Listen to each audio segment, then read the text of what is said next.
What is going on, everyone? Welcome in to a special Saturday edition of the Oregon Ducks Live right here on the Voice of College Football. We have our normal man, Derek. He's the whore. How are you doing tonight? Hey man, I'm good. Today, I guess it's afternoon for you, technically, still. Yeah, it is. What we got? About 4:45 right now, but Yeah. no, it's good, man. I obviously had a good time anytime I get a little my dose of Oregon Duck football. Spring game, something we've been looking forward to for a while with all the new names on the roster this year, and just some of the big names coming back. So yeah, it was kind of exciting to see a couple of these guys in a Duck uniform live for the first time. So that was kind of cool. But yeah, having a great time. And it goes by so quickly, too. I was like, oh, yeah, I forgot how quick, because already it was like 5 minutes left in the second quarter. I was like, what? Like, you forget Yeah. how quickly it goes. Yeah, I mean it's good and bad with the running clock. I kind of liked it at the end. They slowed it down a little bit more so they could get a few more reps out of their guys, and they were starting to call timeouts and stuff. And they treated the end of the fourth quarter like a real game. But yeah, it's cool. Especially when you're playing a lot of these like walk-ons and. But we were just talking about another transfer guy that we've never even heard of that's trying to walk on from Northern Missouri or North Missouri State. Um, but overall, it was a successful spring game. Well, before we get into it too much here, we're going to keep this short and sweet for all of the viewers here because obviously it's a spring game. But where can people stalk you online if they want to, Derek? Yeah, you can find me at High Top Oregon on Twitter. Just posting a bunch of the same stuff that we talk about on here as well as my other shows. So if you want to find me, that's where I'm at. Where is it located on the screen? I need to check. Right Oh, there. oh, that's damn perfect. That's damn perfect. That is I've been at damn this game perfect. for a minute. Apparently, too much time, or you're too sober. One or the other. I think it's the first one. It's fair. That's fair. So yeah, let's get right into it because obviously it just happened. Have to still soak it in because, like you said, there's so many new names, and every team does their spring game so differently. Oregon actually plays team on team, not like offense defense. They play like one team versus another team. Then they'll play not just ones versus ones. They'll put a mixture of people on the field on both sides and let them just kind of battle it out, so to Yeah, say. So it's a pretty cool little mix of like what you get out on there. I know, like I was kind of hoping that we would have it on opposite teams just so we could kind of see that little head to head going on. Um, but yeah, overall it was really cool. So let's break it down. I guess let's just start with the one important thing: is quarterback. Gabriel, we know, is number one. Hmm. He had some good throws, some good movement in the pocket. He had some very high throws. Hmm. But then is that on him also, or is that receiver a mix of the O line of who they put in the O line for him? That's why it makes it really hard to tell. Yeah, it's true. And like with him in particular, I know a lot of people are coming out and like we obviously wanted to see him perform at a high level just because there was a lot of hype behind him coming to Oregon once he first got there. Being the man to kind of replace Bo Nix, but you could definitely see like the timing was an issue. For one, I think there was three deep balls that he threw that were just a little bit out of sync. Two steps ahead of the receiver. One was a little bit behind the receiver and got knocked down in coverage. Another one was just a pure miss. So he's definitely has some room for improvement. What I will say is, like, mechanically speaking, like you talked about, he navigates the pocket well, uses his legs when he has to extend the plays, and has an absolute bullet of an arm.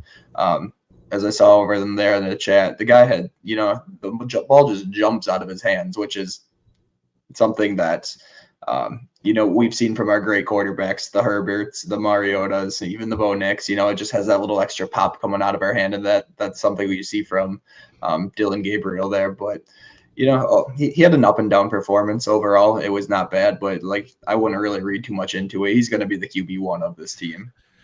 It really reminded me immediately with some of the overthrows of last year's with Bo Mm-hmm. Nix. Even Gabriel didn't even come in till early January or whatever, Sure. and then there's only been like the 14 practices or something like that. I mean, the timing's going to be off. All brand new receivers for him.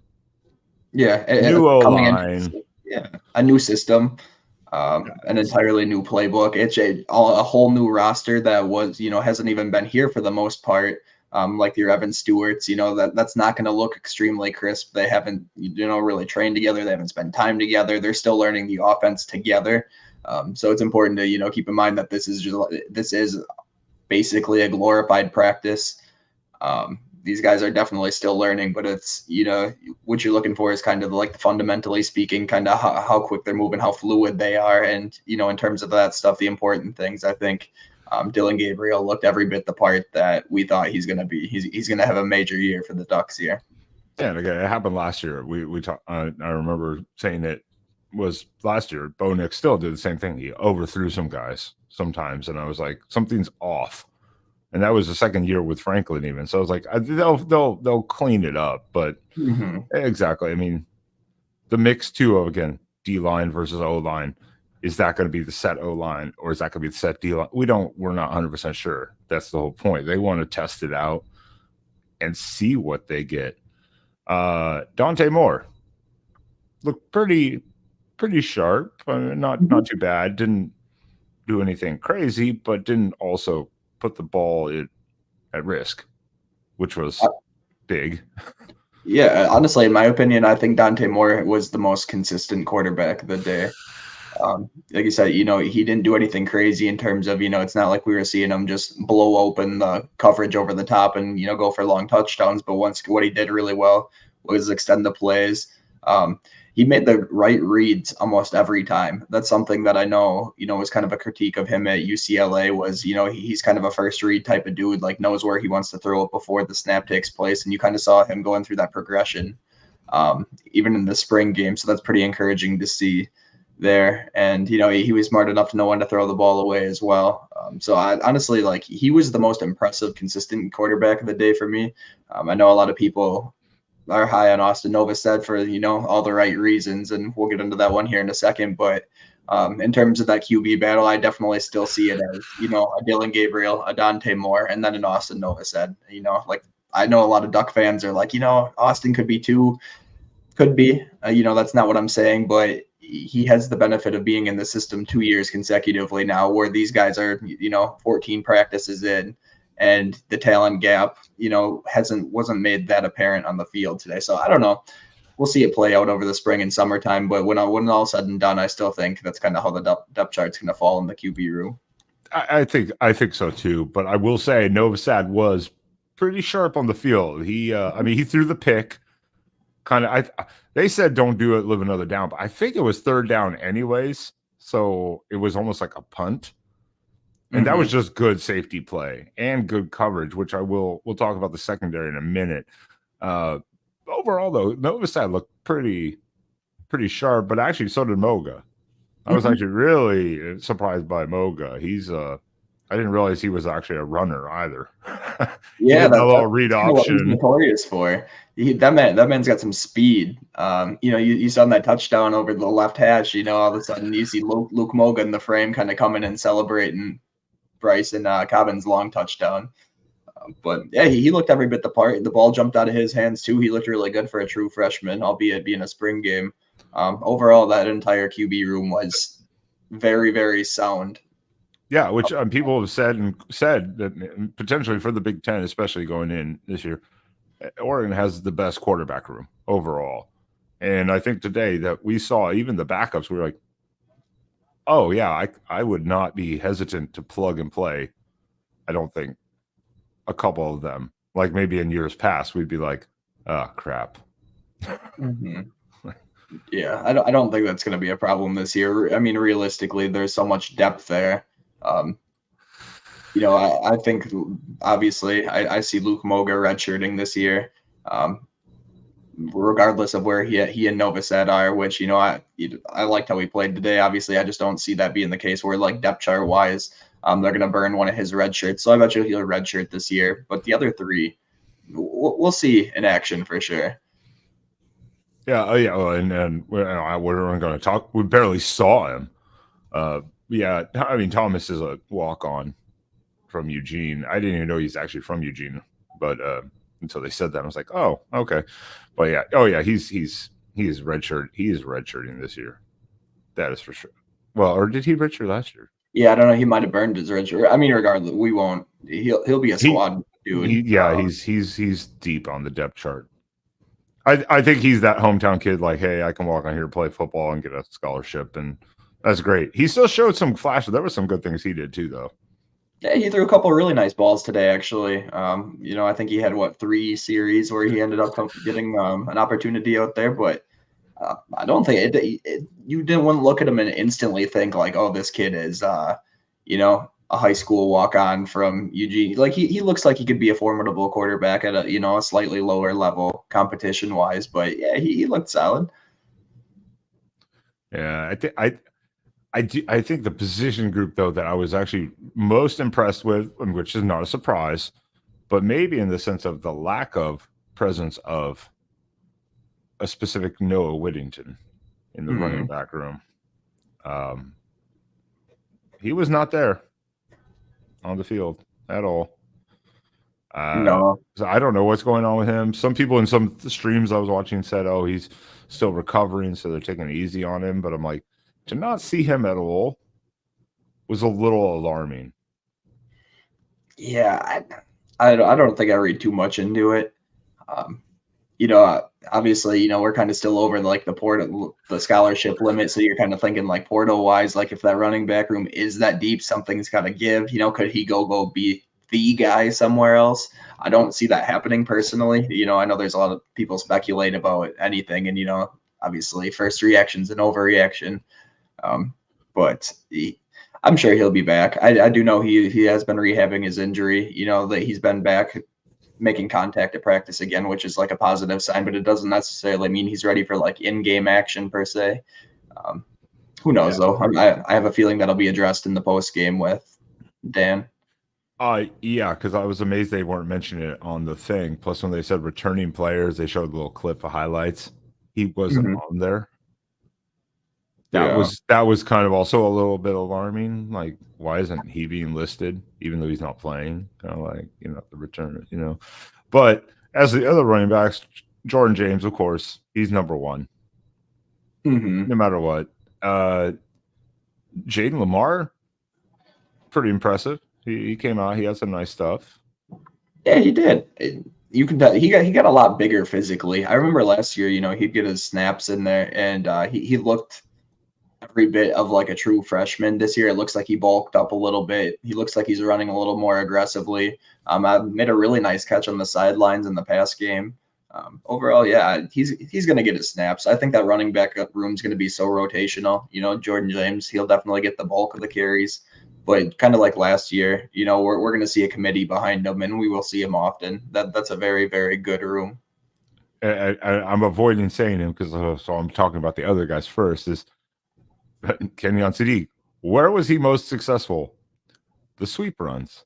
He's faster actually than I thought he was. I was like, oh yeah, he is fast. Holy shit. Yeah, that's actually one of the notes I took in my like takeaways from the game. I think Kenyon Sadiq is the most athletic dude on that field. He is like physically, he is massive. He's extremely quick. You obviously see what he can do with the ball in his hands. He's got hands for days. He's got a very formidable blocker. He's going to be a problem for opposing teams on Saturdays and potentially Sundays in the future. And depending on Whittington, yeah, right here, Jay Harris. That man, I was impressed with.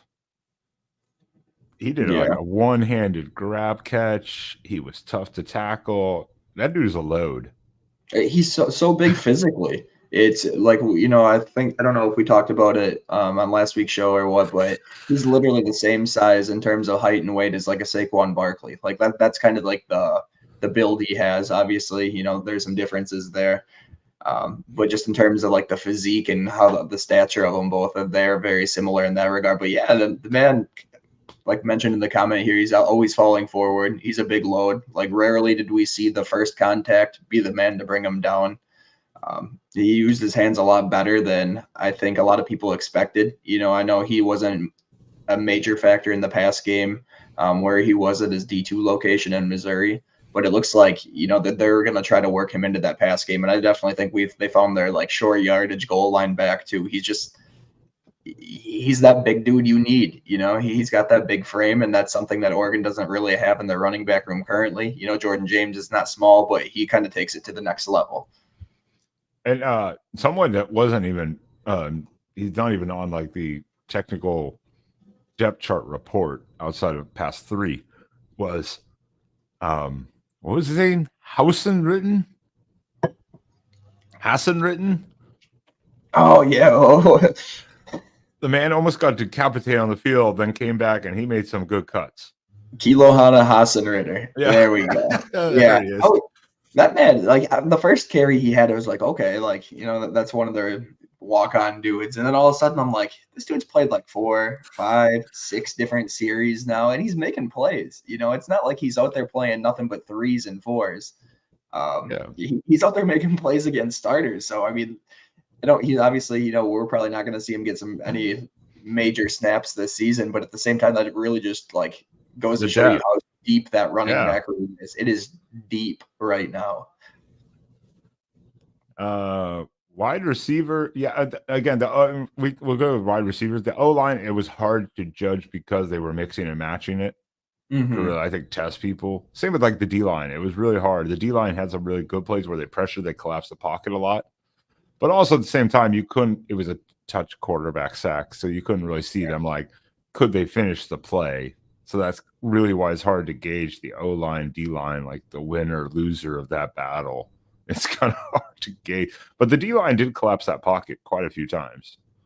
Yeah, honestly, my biggest question on this roster coming into the season was the D-line. I mean, obviously, what we're getting with like the Mateo, who, they list him as an edge or whatever the case is. Jamari Caldwell, they brought in to help address it. Jordan Birch obviously ended up coming back, but outside of that, it's guys like the Ben Roberts, the Amari Washingtons, the Michael Gardners, the Blake Purchases. Like someone is going to have to start to step up. Purchase being more of an edge guy, I think he's going to have his role. We saw him out there today multiple times getting pressure off the edge, and then the 3 aforementioned dudes they also made their presence known. I know Michael Gardner had a couple stops. Ben Roberts, obviously early on, he made his name known frequently. So it's like I feel good about it. And I was really impressed by him overall. But like you said, it's really hard to tell when you're mixing and matching and jumping out positions and whatnot between the lines and stuff like that. So take that with a grain of salt. Yeah, I mean it's the same as like the wide receivers. Is it the wide receivers issue, or is it again because Gabriel and them have had literally 14 practices with those receivers to really get on key in a game situation? Because the receivers, for the most part, obviously Tez made some great catches. He made some great snags. Holden had a few. Dickey was targeted in Casper too. But I also give that credit to a lot of good defense on a couple of those. They were like those deep shot sideline ones, but the defender was right there, like right in their face. And then there was a couple overthrows. Yeah, we saw fortunately we saw Evan Stewart. I think he had 2 like longer plays over 20 yards. So we kind of get to see his big playability. Didn't have a crazy game by any stretch. Same with Tez. I think it was the first 2 possessions that he ended up playing. He was like heavily involved. I think he had 4 receptions in those first 2 possessions alone. He looked every bit the part that Tez Johnson is. He definitely could be that wide receiver 1 in that room too. But yeah, what else do we got? Jeremiah McClellan, he had a nice back shoulder grab. Gary Bryant, obviously, he had 3-4 receptions in 1 drive. But Trayshawn Holden, he ended up going out with an injury, which is someone who I really wanted to, kind of see what he brought. We've heard a lot of hype about him in the spring. Yeah, I wasn't sure if he was grabbing like his thigh. I'm not sure if it was a cramp or if it was an injury. It was kind of like mid-run. He kind of like decided to like grab the back of his leg as he got tackled or whatever. And Yeah, it's a spring game, of course. So if you're going to get like even mildly injured, they're going to be like, you know what, just stay out. I mean, it's not worth risking further potential injury. yeah. It looks like it was a hamstring issue for Holden. It could have been cramping hamstring. Yeah, we'll see, but yeah, just keep him out. It's a spring game. I mean, it's not worth risking any damage. We saw also on there, but yeah, so we saw Dickey and Casper, and they had some shots at him, so that was good. They obviously are going to be your deep targets. It looks like your deep sideline targets because one, they're gigantic individuals, especially Casper. Bryant had a couple catches. Lowe had some nice catches. He did multiple nice catches. Be interesting to see if he gets a role in this year's offense. I mean, it's tough, man. It's another one of those positions. You know, we've said it with multiple positions now. It's deep there, and it's really hard to get any wiggle room on that depth chart if you're trying to climb your way up. But he had a very, very nice game today, and he's off to one hell of a start. You know, with this year's roster at least. And yeah, and Sadiq for tight end, Sadiq was used more as the runner and blocker. He wasn't really used as a pass catcher. And Ferguson had a few good catches. He had the 2 drops, which were very odd because they were good passes too. Now, the one that he dropped where it was like a nice kind of fade over the shoulder, that was, I think, more just good defense. The defender went over top, actually kind of punched it out. But he had 2 drops at the beginning. It was like they were right to him. I was like, ooh, what is going on? But then he kind of redeemed himself. I think it's kind of a warm-up. That's the whole point of it. It's kind of a warm-up game to get I don't know. It's nerves, maybe. I don't know what it was. It's like spring games are great, but like, you know, the good, the bad, the ugly, you really can't read too much into it. You know, at the end of the day, we know what Terrence Ferguson brings to the table, and I think he's gonna do just that again this year. You know, a couple drops, yeah, it's uncharacteristic, it's ugly, but I don't think it's like that's not who he is. I don't see him. No. He's a very reliable tight end for the Ducks over the last few years, and it's going to be no different this year. Yeah, and Herbert wasn't really playing today at all, so you didn't really see him at all. That's why it was just kind of Ferguson, and then Sadiq was used in the motions mostly. I will say, though, the one thing I was surprised by and impressed by, obviously there's some breaks, but again, they're mixing and matching. So again, you don't have the same players all the time. Secondary had some good tight coverage, though. Also, I liked on those deep balls where they were taking those shots, there was the corner and the safety over top. And the defense, sorry, Lupoy, they didn't get 10 takeaways or 14 defensive points like you wanted to. They did get a takeaway and almost a second one. So that was also good. But the coverage was really tight, especially on those deep balls. The coverage was actually really pretty good. The secondary as a whole looked really good all day, really. I mean, it's obviously, you know, the Evan Stewarts, the Tezes didn't have massive games, but it's not like, you know, they're lining up against these absolute scrubs. Like they're still lining up against the Jabbar Muhammads, the Cam Alexanders of the world. You know, Dante Manning's been around for a long time before he went out. A ton of these young dudes. We saw a huge rotation of first and second year players in the secondary. Between both the cornerback and the safety room, even the nickel position, a little bit there, but that defensive back room it's deep. You know, coverage was great all night.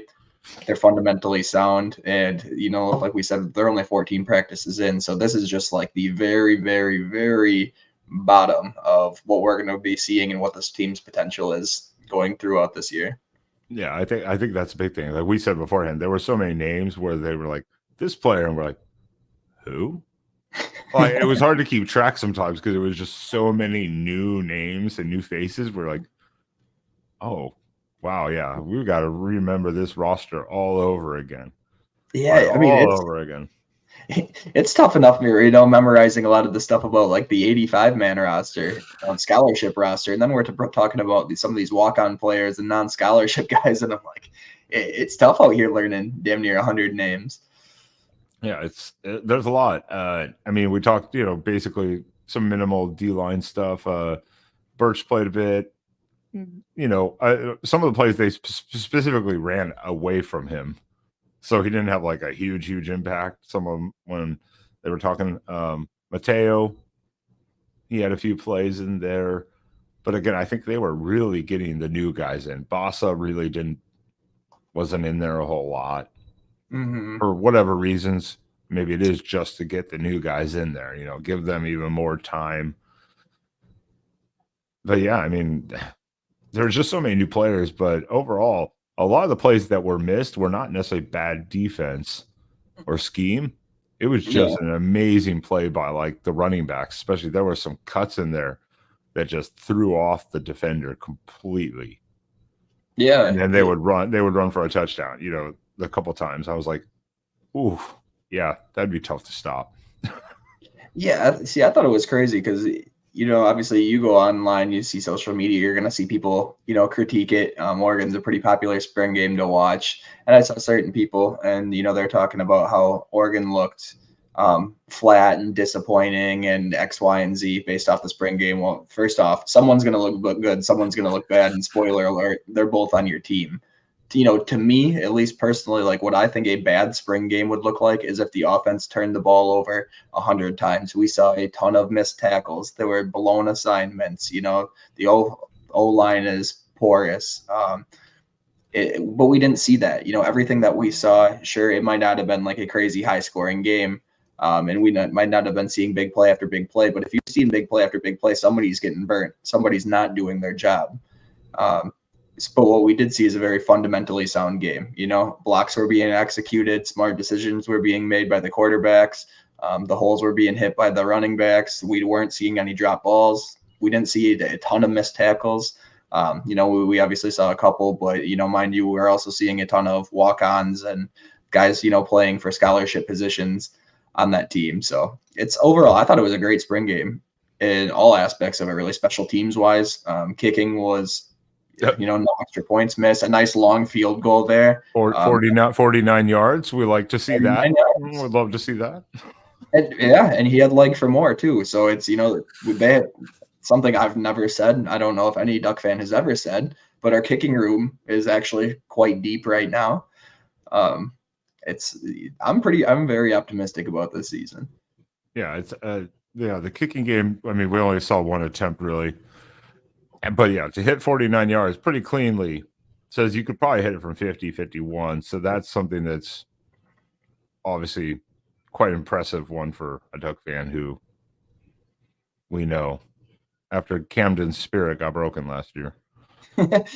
That's true, but and then like you said, we didn't see a lot of field goal attempts, but we also Atticus Sappington from Oregon State's also there, and he just kicked like a smooth 90% last year, which is great for collegiate kickers. Yeah, any kicker 90%, I think is probably pretty good. Yeah. I mean, obviously it's not NFL style offense where they're kicking 60-yarders on the regular, but if you're consistent from 40 inside, like that's a successful collegiate kicker.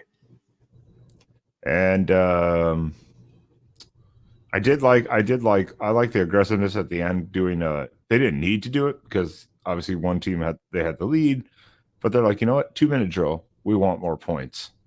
Even though you're in the lead, all they were like, Nick Aliotti was like, dude, just need a first down and that's it.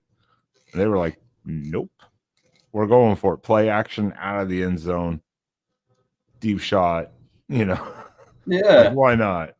Absolutely, man. You got recruits there. It's a massive recruiting weekend on campus currently. They're out the game. They don't want to see like you kneel the ball to end the spring game. Like, who does that benefit? You know what I mean? Let's open it up. So it was cool seeing them push it a little bit, give the fans something to cheer about. The last play with Dante Moore running 70 yards because some people were. We'll put an asterisk on that one, but yeah. Yeah, well, it was the same even before halftime when he couldn't get the Hail Mary quite off because like he's got to throw it, and then when he didn't get it off and they sacked him, he was like just kind of smiling like assholes. He's like, yeah, they're like that was a covered sack. He was like, whether he should have thrown it or not, just because it's Hail Mary. But I mean, the point is he was just smiling like, darn. Let's take a couple questions here real quick, and then we'll wrap this up because it's a quick quick show here recap, obviously, of the spring game. But what is the Achilles heel after this showing? It's hard to say because again, we have so many. There's so many guys rotating. We don't know the actual depth chart, like to a degree. It's I don't know. It's tough. I mean, you can make some guesses. My guess as to what it could be if we see Oregon start to slide a little bit throughout the season, like the position group that I'm guessing might have something to do with it, especially heading into Big Ten play. Mind you, how important the trenches are, would be that defensive line. I only say that, like, I mentioned we saw a ton of good stuff. The defensive line was in the backfield. They didn't particularly do anything wrong. It's more a product of there's going to need to be someone on this roster who steps up that doesn't necessarily have like a starting tag on their name right now. Like, the Jamari Caldwells, the Jordan Birches, the Mateos, we know what they're going to do. They're going to be fine. They're going to be productive defensive line players, but it's that last, more or less, that nose position, that inside position that I'm kind of worried about with the Ben Roberts, the Micah Gardners, the Amari Washingtons. Are they going to step up? Are they going to be consistent? Are they going to be able to, do this on a weekly basis in a league that plays bigger on the lines? So I'm going to guess that could be it, but it's like nothing that they did today makes me worried. That's just my best guess, I guess. Yeah, again, that's the hardest part with the spring games is because it is like a glorified scrimmage of the fans, and all that good stuff, which is always good to see because also it's a great time to see all the new players, let them get on the field.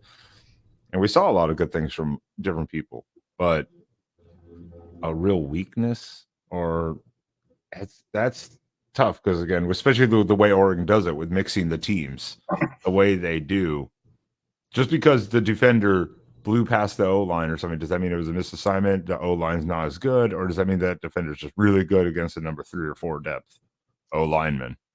That's fair. Okay, so let's tweak the question a little bit for you there. So, like, what would you say is, like, if you had to guess something that could potentially become an issue with this year's team? Like I said, we're spitballing out of left field here because so much is going to change before we hit that point. But if you were to have to guess at this point, where would you guess the troubles could be coming from? I would have to definitely say I'd have to definitely go more likely the same thing as you is D line or the O line, like in the trenches, one way or the other, because we did lose quite a lot of experience on both sides. Now we returned a lot, but then what happens behind that? Yeah. So if, like, in a Pac-12 title game, Jordan Burch goes down, who's behind him? Is that guy going to be able to step in, same thing, and have the same impact, or is he going to be a huge drop off? So do we have that depth behind it, the quality depth behind our starting guy? I would say those are probably the two main areas. I think the secondary is pretty loaded. The linebacking core, I think, is going to be fine. Plus, the depth is not terrible. So it's just, I think it's the experience level on the D line or O line. Yeah, I think I'm going to agree with that area. Yeah, fair enough. We'll see. And then Canberra just entered the portal. Who else do you guys think will hit the portal? Yeah, so realistically, with Cody's departure, that puts us at 87 scholarships. So we're going to need to lose 2 more scholarship players, and then a 1-for-1 type deal if they would happen to pursue anyone in the spring portal as it continues. It's such a tough question. That's one that, myself and I know a lot of other guys have kind of been talking about, like, where this is going to come from and where we're going to lose these guys. I could see somewhere in the offensive line. I don't have a name for you in particular, just because I'm like, it's going to be one of these guys who are really competing for a backup role at this point, to be honest. And kind of the same thing with the secondary. I think somewhere in that safety room and, lower in that DB room, we're going to see someone hit the portal, someone who, has a potential to go start somewhere. I don't know who that is. I could see a guy like Tyler Turner maybe. Had a great showing today, but if you really think about it, doesn't really have a clear path to playing time anytime soon, especially with kind of how Oregon's continuing to recruit and bring guys in via the portal. So I could see someone out of the secondary going. I could, believe it or not, I know we talked about this earlier, but I could like a guy like Kyler Casper. Look great today, look massive, but at the same time, now, people there are other eyes watching that, and reach out and say, hey, we have a starting gig for you here. A 6'6" wide receiver with some serious length and speed, and you saw what he could do. I could see a guy like him, trying to test the boundaries and see. I'm not saying I think it will happen necessarily, just a guy that I've kind of been tossing around in my head, but I have no idea. Yeah, I could definitely see one secondary guy, maybe, because there are so many right now. Wide receiver, maybe one. And again, I hate to say it. I mean, he's been there. He's stuck there the whole time. I mean, otherwise, I would say maybe Whittington, too, after today. Seeing Jay Harris, the way that guy runs, and then even seeing Lamar, and the way Sadiq is taking on more of a split running back role, I mean, you never know. Weird things happen, and people make their own decisions for their own reasons. But and Whittington would get picked up by a lot of schools. But it's just what is the situation, the injury situation, or what is he recovering from, or what is the deal going on? We were asking that all last season. Yeah, we still don't know. We still don't really know what the deal is. No, and I haven't. I was actually just looking it up too to see if there's been any updates, because I know they've gone through post-game pressers. But I haven't seen anything to confirm what's been going on here. Yeah, the lack of mention of him completely was kind of surprising to me by the announcers, as well as, like I said, that little video montage of returning player. The lack of mention of him was kind of surprising to me. Yeah, So I don't know. Yeah, I have still really nothing. It doesn't look like it's been addressed in the post game with coaches or anything either. Yeah, I haven't seen anything. I didn't hear anything. No one even asked a question during the announcement, so I don't know if they were told beforehand, hey, just don't mention it. I doubt it, but yeah, it was just weird. There was no mention of him, like, at all that I recall during the whole broadcast. So yeah, it's kind of weird. Anything final words then you want to cover here? No, not really. No, now we jump back into spring practice, so it'll kind of be interesting to kind of keep an eye on how like dynamics change at spring practice, and if they do start to split into more like ones and twos, or if obviously they just go right back to it and keep running. I think they're calling it the green and white, ironically enough, throughout the spring, so they don't really designate like a 1 or 2. You don't have a spot on the depth chart, you have a position. I probably go back to that, but just to see who continues to develop. I'd like to obviously keep hearing about the quarterbacks developing. We'd like to hear the timing start to get down a little bit more with the new guys, the Evan Stewarts, obviously both new QBs in the system. Continued development from some of the young guys. We saw what Jay Harris can do. Hopefully he continues to develop, so he's ready to go day one to bring exactly what we know he could do. Defense, continue to shore up. Somebody prove themselves on the defensive line, and I don't know, man. Like I said earlier, I'm feeling pretty optimistic about this year, so I'm looking forward to keeping her rolling. I can't agree more. I think it's the development. Jay Harris was by far, I think, the most impressive today. We knew he was a big guy. We knew he was going to bring potentially a lot, but actually seeing what he did, I was like, here we go. This running back room is loaded. So as long as the O-line holds up, just give that man the ball. Yeah, he looked damn impressive. All right. Well, everyone, I appreciate, as well as Derek here. Where can they find you, Derek? Right there. Fancy. You can find me at Twitter at High Top Oregon. Same stuff, different day. Love talking Oregon football. And I'm just here on YouTube at before I do that, Exploring with Ben and Sam. Check it out. Also, tomorrow night we'll be live on the main channel for the Voice of College Football for the After Dark show. We will be talking spring game recaps for all teams, at least people on the panel and other questions, as well as the NFL draft coverage. We didn't want to touch upon it here because it's going to be a short show. But other than that, you can always find us here on Tuesdays or Wednesdays, almost every week if we take a week off. But this Wednesday, we should be on at normal, like 9 p.m. Central. And we should have a couple guest hosts joining us to talk spring game and NFL draft and all other things Ducks. And they are very knowledgeable guys. So you definitely will want to check in to see that show. So make sure you subscribe, hit the notification bell, and you will find us here again Wednesday night with some guest hosts. So other than that, Derek, chat, thank you very much.